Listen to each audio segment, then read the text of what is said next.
Has it come to this? Am I finally covering an act that hit their peak after I was done with school? I said there are some artists that you can pinpoint to a certain year. In 2016, that was 21 Pilots. No one knew who they were before 2016. Then they had not one, not two, but 3 top 5 hits, and then as we hit 2017, they never even scraped the top 10 again. But if you can believe it, they actually have one of the most expansive pre-hit and post-hit catalogs I've covered for a band, and they hit their peak only 10 years ago. So no time to waste. Whatever happened to 21 Pilots? Was stressed out. Okay, so the band was formed in 2009. The main two that have been there the longest are frontman Tyler Joseph and drummer Josh Dunn. There were 2 other members when it was founded, Nick Thomas and Chris Solly, but they were gone by 2011, and several bandmates came and went over the years. They're from Columbus, and they have the typical garage band story. They played some small venues and Battle of the Bands type stuff. They released their debut self-titled album with some of the best cover art I've ever seen. No songs were released as a single, but the only one with a Wikipedia page is this song called Johnny Boy. Someone said where you going, someone said to you goodbye. They deflect the disrespect when they say that they blame it on the times. This song is apparently about the Great Recession. I like it. I've said before that the recession pop era is basically my era. I was in high school and college for it, so I think I'll always have a soft spot for the songs like it. The rest of the album's alright, although it's really long. There's 14 songs, most of them over 4 minutes. But for an album entirely recorded in their basement, seriously, these guys were kinda ahead of their time. It's decent. There are quite a few depressing topics, from suicide to living an unfulfilling life until you die. This is the only album Dunn wasn't involved with. He wouldn't come in until the second album, regional at best. This album, like the first, was completely independent, so it has no singles. Although a few of the songs would be re-released on their next album, which was their first professionally released one after being signed by the label Fueled by Ramen, which is pretty much the only label to get any rock band success in the last 20 years. And they started touring with bands like Neon Trees and Walk the Moon. Anyway, on the regional at best album, there's some good ones that were exclusive like Lovely and Forest, but the third album, Vessel, is the first one to have some singles on it, beginning with Holding On to You. You are surrounding all my surroundings, sounding down the mountain range. This is the 3rd worst orgy I've ever seen. This is definitely my favorite song so far, and it got them a nomination at the 2013 MTV Video Music Awards in the category Artists to Watch, alongside other future stars Iggy Azalea, The Weeknd, and Zedd. Who ended up winning? Austin Mahone. Remember him? Next single was Guns for Hands, which just makes me think this should have been the theme song for Guns Akimbo. That you all have guns, and you never put the safety on. This one's pretty good too. It's fun, it's a great dance song, even though it's all about wanting to commit suicide. I love songs like that manage to be about depressing topics and work to cheer you up. The next one, House of Gold, might be my favorite. She asked me, son, when I grow old, will you buy me a house of gold? If you're wondering why they look like they were just ripped in half by Goro, I don't know, the song's about his mom. I'll cure you of disease.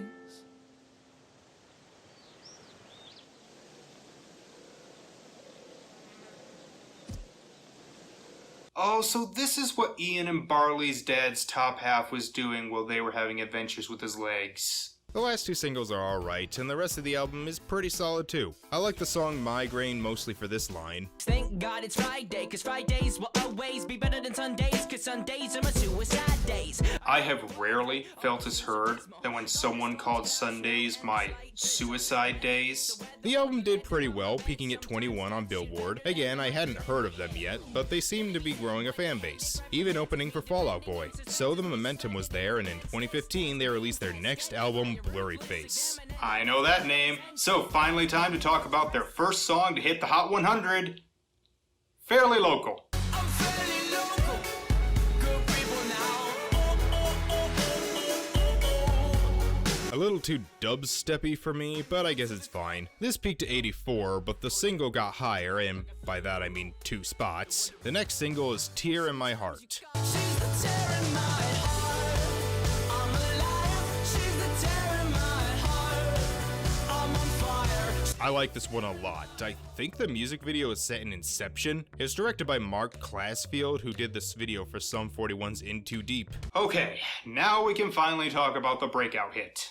Wish we could turn back time to the good old days when the mama sang us to sleep, but now we're stressed out. I think this song speaks to everyone at some point. Certainly was for me. Despite being released in summer 2015, it didn't start to chart until early 2016, right at the end of my post-college living on my parents' couch phase. So a song about the stress of being an adult and yearning for the innocence of childhood hit pretty damn hard. It gets that mindset right down to a smell invoking a sense of nostalgia. Sometimes a certain smell will take me back to when I was young. How come I'm never able to identify where it's coming from? I'd make a candle out of it if I ever found it. Try to sell it, never sell out of it. I probably only sell one. I get that every time I smell a cigarette. Reminds me of Grandma's house. This, for me, will go down as one of the millennial anthems, in the same way Smells Like Teen Spirit is for Gen X. Again, it didn't start to chart until months later, so their next single, Lane Boy, didn't do much. They say you're lane boy, and we go where we want to. They think this thing is a highway. I think this one's just okay, but I feel like I'll rediscover it in like 10 years and it'll become one of my favorite songs. Well, by early 2016, Stressed Out had become a big hit, peaking at number 2, which helped their next single, Ride, climb all the way to number 5. I'm boring, so I'm taking my time on my ride. I love this song. I hadn't listened to the song in a while, so I forgot how much I loved it. Maybe some of it's nostalgia. For me, this is the song to represent that first year of me living on my own, but before Trump won the first time. It even has that millennial whoop.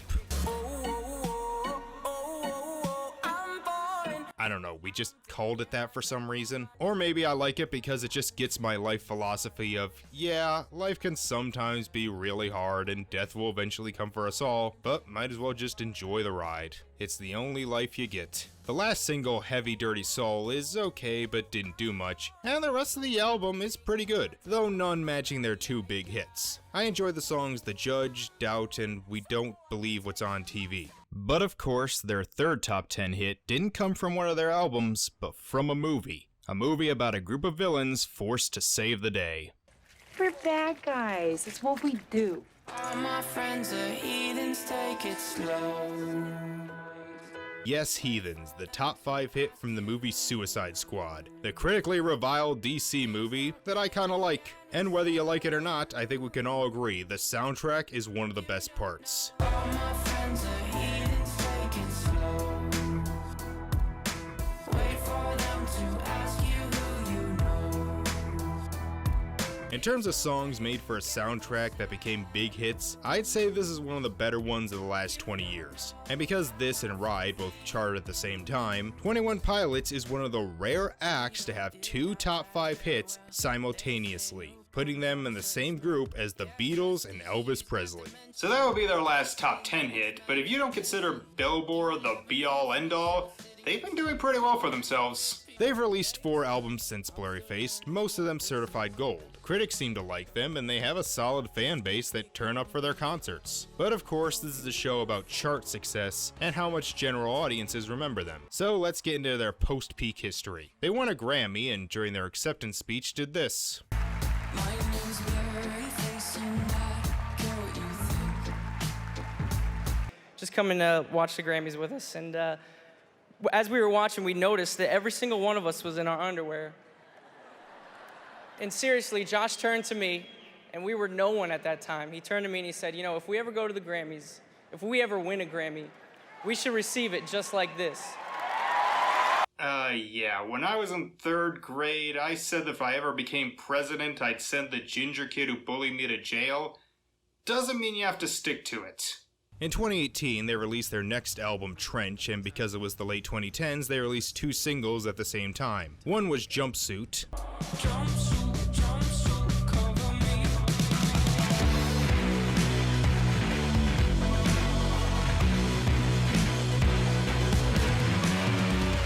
I'm not a huge fan of this one. It's the one that feels the most pretentious so far, though it did just barely make it in the top 50. The other single, released that day, peaked at 79. It's called Nico and the Niners. I'm heavy, my jumpsuit is unsteady. I'm lighter when I'm lower. I'm higher when I'm heavy. I guess it's a little better than the last one, but nothing I'd listen to again. Also, what the hell is happening in these videos? Why are there so many evil bishops? Why are they part of a group of rebels? What the hell are they rebelling against? I don't know, the third single, Levitate, continues the storyline, but they just kinda perform a song and jam. But then one of them gets kidnapped by the cult, and that's it. Was this all just because rebel imagery was popular in a post-Trump world? I'd say my favorite single is Chlorine. It's pretty catchy. Ugh. The hell is that thing? Well, apparently its name is Ned, and you know, looking at it, I guess it is a little cute. Surprisingly good effect too.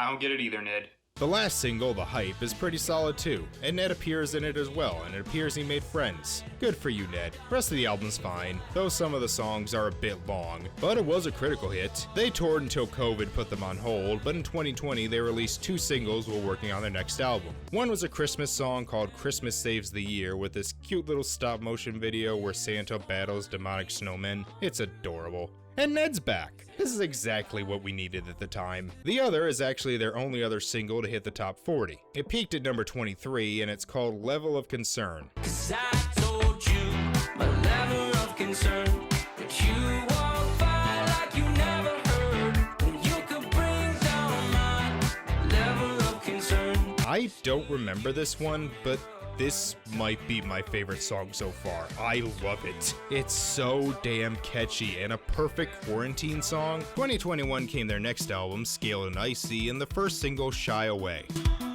When I get home. Jesus, Tyler, what the hell happened to your hair? I know lockdown hair hit a lot of people, but you'd be better off just shaving it.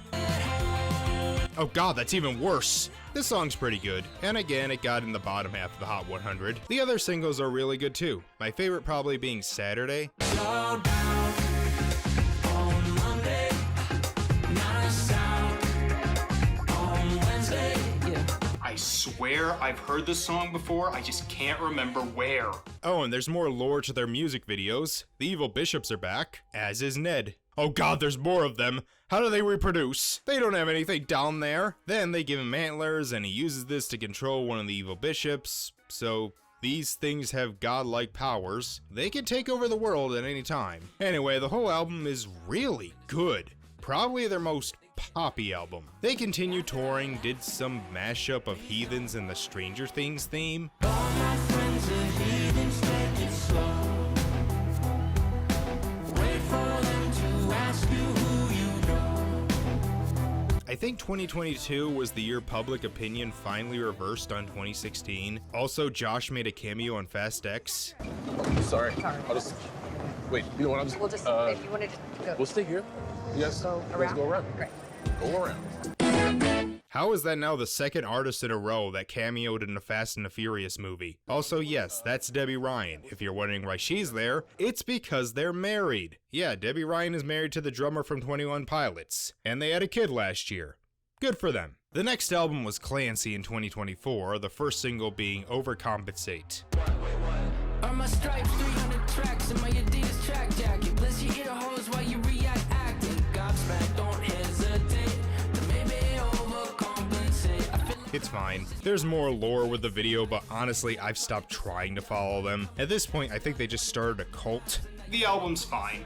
After how poppy and fun the last one was, it's more dark and somber, which is fine, but few of the songs did much for me. I guess Next Semester was alright, and Midwest Indigo is pretty solid, and At the Risk of Feeling Dumb is probably my favorite on the album. Also, all of the songs have music videos, and because of that, a lot of them are kinda cheap. They did a song for the second season of the Netflix show Arcane. On the line now, I can't fight this time now.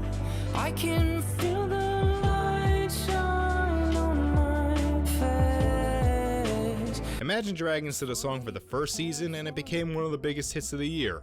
This did not. Should actually probably watch that show at some point. And finally, in 2025, they released their most recent album, Breach. The first single being The Contract. I check the doors, check the windows, and pull the blind. I check the clock, wondering what hip-hop this time. This song kinda gives me early pop punk vibes, and I like that. And the second single, Drum Show, is pretty solid too. The third single, City Walls, apparently is the conclusion to the whole evil bishops thing, with a video that goes on for 10 minutes. So let's see, Tyler's character Clancy has a battle with the main bishop named Nico. They flash back to a bunch of previous music videos. Nico breaks the antlers that allowed him to control him, and then he does this.